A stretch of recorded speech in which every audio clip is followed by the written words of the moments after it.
Hello కానమోకు కథావచనం మోహనవచనం పరిజ్ఞాన హితబాండం నిత్య చదువరి శ్రోతలకు ఆహ్వానం నమస్కారం.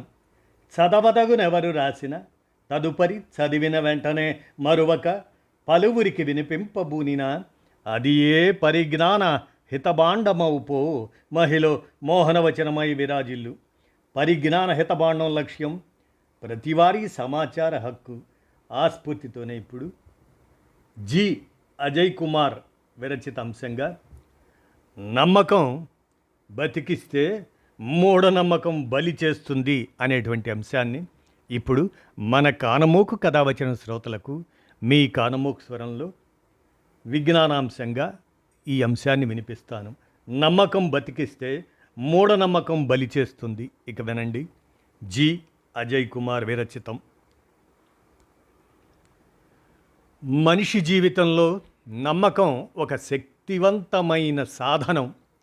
అది ఆశను ఇస్తుంది, గమ్యం చూపిస్తుంది, ముందుకు నడిపిస్తుంది. అయితే ఆ నమ్మకం సత్యంపై, శాస్త్రీయతపై, ఆత్మవిశ్వాసంపై ఆధారపడితేనే అది పురోగతికి తోడ్పడుతుంది. లేదంటే అదే నమ్మకం మూఢనమ్మకంగా మారి వ్యక్తిని, కుటుంబాన్ని, సమాజాన్ని నాశనం చేస్తుంది. భారతదేశం ప్రపంచానికి విజ్ఞాన కేంద్రంగా వెలుగొందుతున్న దేశం. Space technology, medical science, digital విప్లవంలో అభివృద్ధి సాధిస్తున్న దేశం. కానీ అదే దేశంలో, అదే సమాజంలో అసంఖ్యాకమైన ప్రజలు ఇప్పటికీ జాతకాలు, మంత్రాలు, వాస్తు, పంచాంగాలు, దయ్యాలు, పూజలు, బాణామతి అలా వేరు వేరు పేర్లతో మూఢనమ్మకాల అంధకారంలో బతికేస్తున్నారు. ఇటీవల నరబలులు, బాణామతి పేరుతో చంపడాలు, హింసించడాలు వంటివి పెరగడం మనుషులను అంధకారంలోకి నెడుతున్నాయి. ఇవి ప్రతి మతంలోనూ ప్రజలను పట్టి పీడిస్తున్న రుగ్మతలుగా ఉంటున్నాయి. ప్రతి ఒక్కరూ వారి నమ్మకాలను, సంప్రదాయాలను ఆచరించటం, ఇతర మతాల వారి ఆచార సంప్రదాయాలను గౌరవించటం చాలా ముఖ్యం. కానీ ఈ ఆచార సంప్రదాయాలు వారి అభివృద్ధిని పెంపొందించేవి విధంగా ఉండాలే కానీ అజ్ఞానాన్ని విస్తరించేవి కాదు. నమ్మకం, మూఢనమ్మకం వాటి మధ్య వ్యత్యాసాన్ని తెలుసుకోవాలి. నమ్మకం అనేది తెలియని విషయాన్ని తెలుసుకునే వరకు కలిగే ఆశ. కానీ తెలిసిన తర్వాత కూడా అదే తప్పుడు భావనను కొనసాగించటమే మూఢనమ్మకం. ఉదాహరణకు సూర్యుడిని దేవుడిగా కొలిచిన కాలం సరైనదే. కానీ శాస్త్ర విజ్ఞానం సూర్యుడు నక్షత్రం అని నిరూపించిన తర్వాత కూడా భయంతో సంప్రదాయం అనే ముసుగులో సూర్యుడిని దేవుడిగా భావించటం మూఢనమ్మకం కాక మరేమిటి? మూఢనమ్మకాలకు మూలాలు ఏమిటంటే అజ్ఞానం, చదువు లేకపోవటం, తార్కికతకు కొరత, చదువు లేకపోవటం, శాస్త్రీయ దృక్పథం లేమి మూఢనమ్మకాలకు అది మూలమవుతుంది.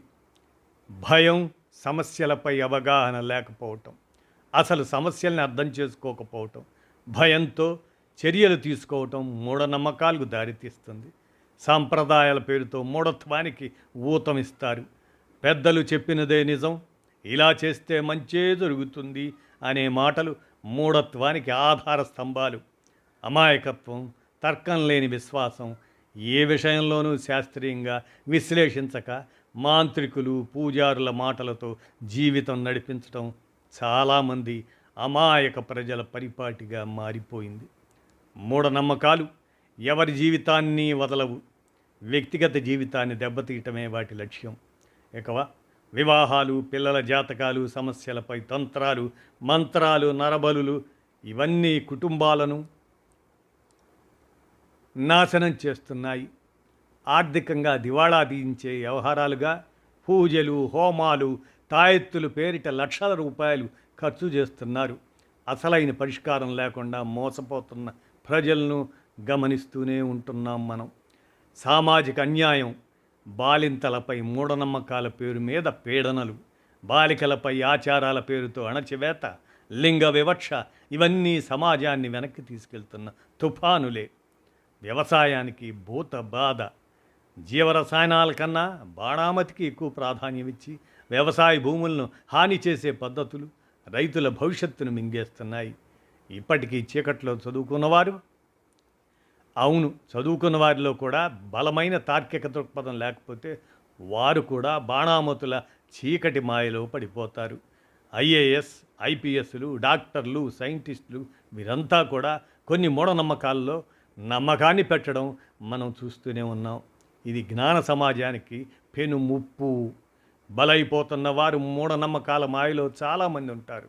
క్షుద్ర పూజల పేరుతో చిన్నారులపై అత్యాచారాలు, నరబలులు, బాణామతి నెపంతో మహిళలపై చిత్రహింసలు, సంప్రదాయాల పేరుతో జంతుబలులు, భయాలు పెంచి దోపిడీకి పాల్పడే మాంత్రికులు, పూజారులు, ఇవన్నీ మన దేశ అభివృద్ధికి అడ్డుగోడలే. వాటి నిర్మూలనకు మార్గాలు ఏమిటంటే విద్యతో మార్పు అనేది తథ్యం. పిల్లలకు చిన్నతనం నుంచే తర్కబద్ధమైన ఆలోచనలు నేర్పాలి. పాఠశాల స్థాయిలో శాస్త్రీయ దృష్టి పాఠ్యాంశంగా ఉండాలి. ఇక మీడియా చైతన్యం అనేది ఎలా అంటే సినిమాలు, టీవీ షోలు, యూట్యూబ్, సోషల్ మీడియా ఇలాంటి వేదికల ద్వారా శాస్త్రీయతపై చైతన్యం తీసుకురావాలి. ప్రముఖులు గళం వినిపించాలి. చట్టాలు, అంధశ్రద్ధ నిర్మూలన చట్టం తీసుకురావాలి. మహారాష్ట్రలో అమలైనట్లుగా అంధవిశ్వాసాలపై నిషేధ చట్టాలు దేశవ్యాప్తంగా అన్ని రాష్ట్రాలకు అవసరం. మాంత్రికులపై కఠిన చర్యలు తీసుకోవాలి. ఇక మేధావుల బాధ్యతగా ఏమిటంటే బుద్ధిజీవులు, ఉపాధ్యాయులు, విద్యార్థులు, సామాజిక కార్యకర్తలు శాస్త్రీయ దృక్పథాన్ని ప్రచారం చేయాలి. ప్రజల్లో భయం కాకుండా విజ్ఞానాన్ని నింపాలి. నమ్మకం బతికిస్తే మూఢనమ్మకం బలి చేస్తుంది అనే విషయం జనాలకు విశదపరచాలి. కళ్ళు మూసుకొని నమ్మకాన్ని కొనసాగించటం కాదు, కళ్ళు తెరిచి విచారించి తెలుసుకొని నడిచే సమాజం కావాలి. నేత్ర సాక్షిగా గగనాన్ని చేరే విజ్ఞానయానం జరగాలంటే భూతాల నమ్మకాలను విడిచిపెట్టాలి. మనుషుల బలహీనతలను, భయాన్ని ఆసరాగా తీసుకొని కొందరు వారి వ్యాపార స్వార్థాలకు ఈ మూఢనమ్మకాలను వ్యాప్తి చేసి పబ్బం గడుపుకుంటున్నారు. అలాంటి వాటిని ప్రతి ఒక్కరూ అడ్డుకోవటం అందరి బాధ్యత. గ్రహ బలాలపై కాదు, కష్టపడి కలలు నెరవేర్చే నీ బలంపై నమ్మకం పెట్టు. అనుకున్నది సాధిస్తావు. ఆత్మవిశ్వాసం ముద్దు, అంధవిశ్వాసం వద్దు అని అంటూ జి. అజయ్ కుమార్ వీరి సామాజిక విశ్లేషకులుగా నమ్మకం బతికిస్తే మూఢనమ్మకం బలి చేస్తుంది అని అంటూ ఈ అంశాన్ని అందజేసిన మీదట మన కానమోకు కథావచన శ్రోతలకు విజ్ఞానాంశంగా మీ కానమోకు స్వరంలో వినిపించాను. విన్నారుగా, మీరే ఆలోచించండి. ధన్యవాదాలు.